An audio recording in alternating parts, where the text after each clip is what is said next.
ಪ್ರಜ್ವಲ್ ರೇವಣ್ಣ ಹೆಡೆಮುರಿ ಕಟ್ಟಲು 196 ದೇಶಗಳಲ್ಲಿ blue corner ಬಲೆ. ಇಂದು ಎಚ್ಡಿ ರೇವಣ್ಣ ಜಾಮೀನು ಅರ್ಜಿ ಭವಿಷ್ಯ ನಿರ್ಧಾರ. ಗೃಹ ಸಚಿವ ಡಾಕ್ಟರ್ ಜಿ ಪರಮೇಶ್ವರ್ ತುರ್ತು ಸಭೆ ನಡೆಸಿದ್ಯಾಕೆ? ಈ ಸುದ್ದಿಗಳನ್ನು ನೋಡೋಣ. ಎಸ್ಐಟಿ ತನಿಖೆ ನ್ಯೂಸ್ ಟಾಪ್ನಲ್ಲಿ.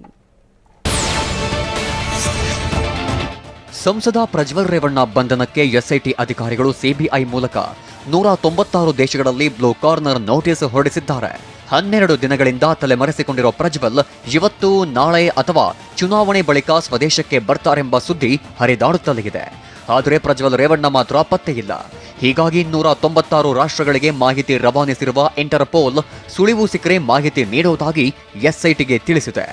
ಏರ್ಪೋರ್ಟ್, ಬಂದರು, ಗಡಿಯಲ್ಲಿ ಪ್ರಜ್ವಲ್ ಕಾಣಿಸಿಕೊಂಡ್ರೆ ಕೂಡಲೇ ಮಾಹಿತಿ ಸಿಗಲಿದೆ.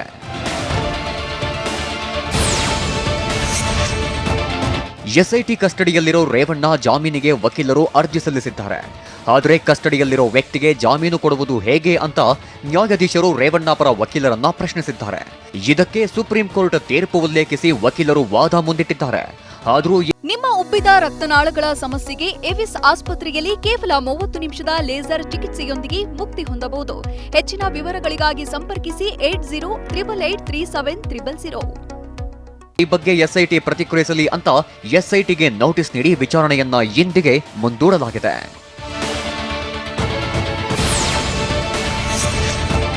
ಕಿಡ್ನಾಪ್ ಪ್ರಕರಣದಲ್ಲಿ ಎಸ್ಐಟಿಗೆ ಲಾಕ್ ಆಗಿರುವ ಮಾಜಿ ಸಚಿವ ಎಚ್ಡಿ ರೇವಣ್ಣ ಕಸ್ಟಡಿ ಅವಧಿಯು ಇಂದಿಗೆ ಮುಕ್ತಾಯವಾಗಲಿದೆ. ಮಾಜಿ ಸಚಿವ ಎಚ್ಡಿ ರೇವಣ್ಣಗೆ ಇಂದು ನಿರ್ಣಾಯಕ ದಿನ ಆಗಿದೆ. ರೇವಣ್ಣಗೆ ಬೇಲ್ ಸಿಗುತ್ತಾ, ಮತ್ತೆ ಕಸ್ಟಡಿಗೆ ತೆಗೆದುಕೊಳ್ತಾರಾ ಅಥವಾ ಜೈಲು ಪಾಲಾಗ್ತಾರಾ ಅನ್ನೋದು ಕುತೂಹಲ ಮೂಡಿಸಿದೆ.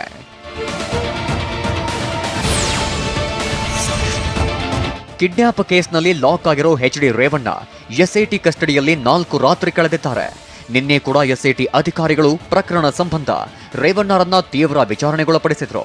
ಆದರೆ ರೇವಣ್ಣ ಮಾತ್ರ ಕಿಡ್ನಾಪ್ ಕೇಸ್ಗೂ ತನಗೂ ಸಂಬಂಧವೇ ಇಲ್ಲ ಅಂತ ಒಂದೇ ಉತ್ತರವನ್ನ ಕೊಡ್ತಿದ್ದಾರೆ.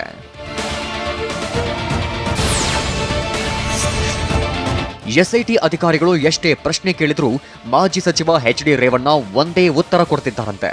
ಕಿಡ್ನಾಪ್ ಕೇಸ್ಗೂ ತನಗೂ ಸಂಬಂಧವೇ ಇಲ್ಲ ಅಂತ ಪದೇ ಪದೇ ಹೇಳಿದ್ದೇ ತಡ ರೇವಣ್ಣ ಆಪ್ತ ಕಿಡ್ನಾಪ್ ಕೇಸ್ನ 2ನೇ ಆರೋಪಿ ಸತೀಶ್ ಬಾಬಣ್ಣನನ್ನ ಒಟ್ಟಿಗೆ ಕೂರಿಸಿ ವಿಚಾರಣೆ ನಡೆಸಿದ ಎಸ್ಐಟಿ ಪ್ರಕರಣ ಸಂಬಂಧ ಒಂದಿಷ್ಟು ಮಾಹಿತಿ ಕಲೆ ಹಾಕಿದೆ.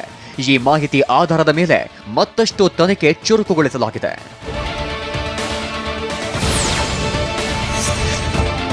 ವಿಚಾರಣೆ ವೇಳೆ ರೇವಣ್ಣಗೆ ಎಸ್ಐಟಿ ಅಧಿಕಾರಿಗಳು ಪ್ರಶ್ನೆಗಳ ಸುರಿಮಳೆಗೈದಿದ್ದಾರೆ.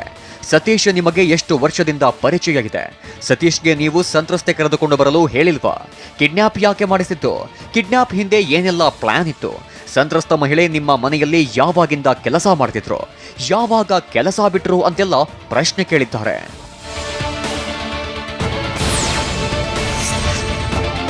ಎಸ್ಐಟಿ ಅಧಿಕಾರಿಗಳು ಕೇವಲ ರೇವಣ್ಣಗೆ ಮಾತ್ರ ಪ್ರಶ್ನೆ ಕೇಳಿಲ್ಲ. ಪ್ರಕರಣದ 2ನೇ ಆರೋಪಿ ಸತೀಶ್ಗೂ ಪ್ರಶ್ನೆ ಕೇಳಿದ್ದಾರೆ. ಸಂತ್ರಸ್ತೆಯನ್ನ ಕರೆದುಕೊಂಡು ಬರಲು ರೇವಣ್ಣ ನಿನಗೆ ಹೇಳಿದ್ರ? ಸಂತ್ರಸ್ತ ಮಹಿಳೆ ನಿನಗೆ ಎಷ್ಟು ವರ್ಷದಿಂದ ಗೊತ್ತು? ಸಂತ್ರಸ್ತೆಯನ್ನ ಕಿಡ್ನಾಪ್ ಮಾಡಿ ಎಲ್ಲಿ ಇಟ್ಟಿದೆ? ಸಂತ್ರಸ್ತೆ ಕಿಡ್ನಾಪ್ಗೆ ಕಾರಣವೇನು?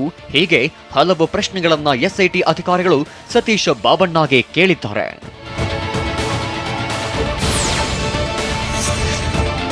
ಎಚ್ಡಿ ರೇವಣ್ಣಗೆ ಹೈಪರ್ ಗ್ಯಾಸ್ಟ್ರೈಟಿಸ್ ಸಮಸ್ಯೆ ಹಿನ್ನೆಲೆ ವಿಕ್ಟೋರಿಯಾ ಆಸ್ಪತ್ರೆಗೆ ಕರೆತಂದು ಚಿಕಿತ್ಸೆ ಕೊಡಿಸಲಾಯಿತು. ಮೊದಲು ಬೌರಿಂಗ್ ಆಸ್ಪತ್ರೆಗೆ ಎಸ್ಐಟಿ ಅಧಿಕಾರಿಗಳು ರೇವಣ್ಣರನ್ನ ಕರೆತಂದಿದ್ರು. ರೇವಣ್ಣಗೆ ಹೆಚ್ಚಿನ ಚಿಕಿತ್ಸೆ ಅವಶ್ಯಕತೆ ಎದ್ದಿದ್ರಿಂದ ವಿಕ್ಟೋರಿಯಾಗೆ ಶಿಫ್ಟ್ ಮಾಡಲಾಯಿತು. ಸುದೀರ್ಘ 2 ಗಂಟೆ ಕಾಲ ವೈದ್ಯರು ಚಿಕಿತ್ಸೆ ನೀಡಿದ್ದಾರೆ. ನಂತರ ಆಸ್ಪತ್ರೆಯಿಂದ ರೇವಣ್ಣರನ್ನ ಎಸ್ಐಟಿ ಕಚೇರಿಗೆ ಕರೆದೊಯ್ಯಲಾಗಿದೆ.